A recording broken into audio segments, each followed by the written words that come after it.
ฮัลโหลมื้อนี้เนาะเฮาสิมาแบบมาเว้าเกี่ยวกับเรื่องมื้อนี้มันมีอิหยังวะเราจะมี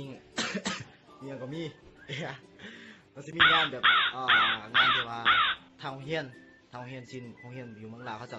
จัดงานตัวนี้ขึ้นมามันจะเป็นงาน งานเกี่ยวกับเป็นไงานเกี่ยวกับงานสังสรรค์ที่ว่าให้นักเล่านักเรียนลาวที่ว่ามาเรียนภาษาลาวอยู่เมืองลาวนี่ได้มีหยังวะได้มีได้มี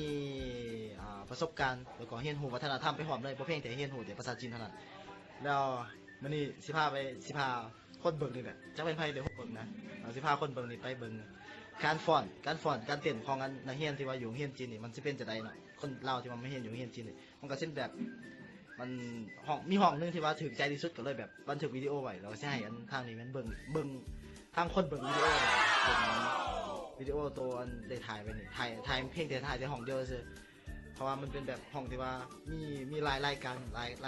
ยรายการขนาดเลยว่าที่ว่าเขาจัดขึ้นนะห้องอื่นจะมีแบบมีแต่รายการเดียวแต่ว่าห้องนี้มันจัดขึ้นแบบหลายรายการเลยมันค่อนข้างจะเป็นแบบดึงดูดคนเบิ่งหลายกว่าแต่ว่า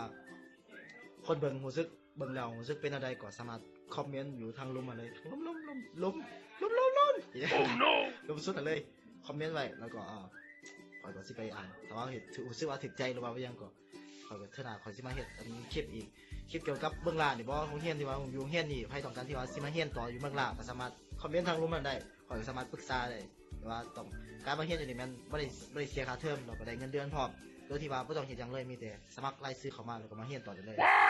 ง่ายที่สุดอยู่ในจีนนี่เลยได้เงินเดือนได้ทางเงินเดือนเราบ่ได้เสียค่าเทอมแล้วก็ค่าข้าวอยู่โรงเรียนนี่ก็คือ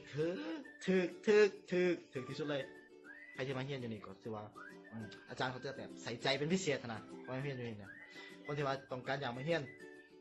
คลิปต่อไปขอจะเฮ็ดคลิปเกี่ยวกับห้องน้ำบ่อาหารบ่หรือว่าห้องเรียนห้องนอนห้องพักต่างๆของนักเรียนอยู่จีนนี่มันเป็นอะไรหั่นน่ะ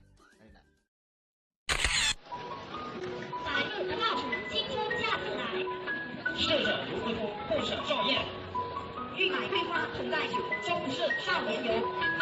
买金买骏马，香金买美人，万金买高悬，何处买青春？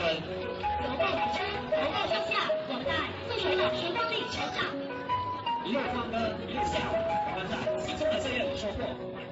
求生不苦，必登不错，我们在安息的教位下育正。头行其道，求熟导致，我们在灿烂的季节中绽放。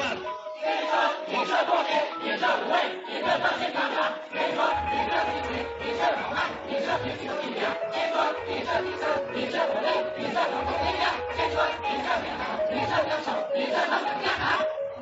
你看，下方的果然正是青春的怒放，七花月了悟，正是青春主播的影响。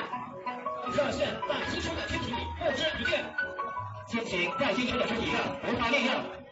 如果说青春如一叶舟，冲流积水，那梦想就是一画般乘风破浪。说好的青春如一首歌，挽手留亮，那么梦想就是命途，一趟回趟。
下面请欣赏汉语36班为我们带来的挥洒青春，就这梦想。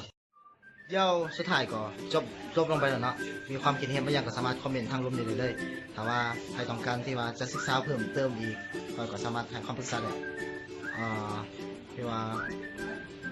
ให้คำปรึกษาเท่าที่ว่าตัวเองสามารถให้คำปรึกษาได้เพราะว่าตัวเองก็เคยเป็นข่อยเองก็คือเคยเรียนอยู่โรงเรียนนี้คือกันดังนั้นก็สามารถให้คำปรึกษาได้ง่ายหนึ่งบ๊ายบายอย่าลืมกดติดตามด้วย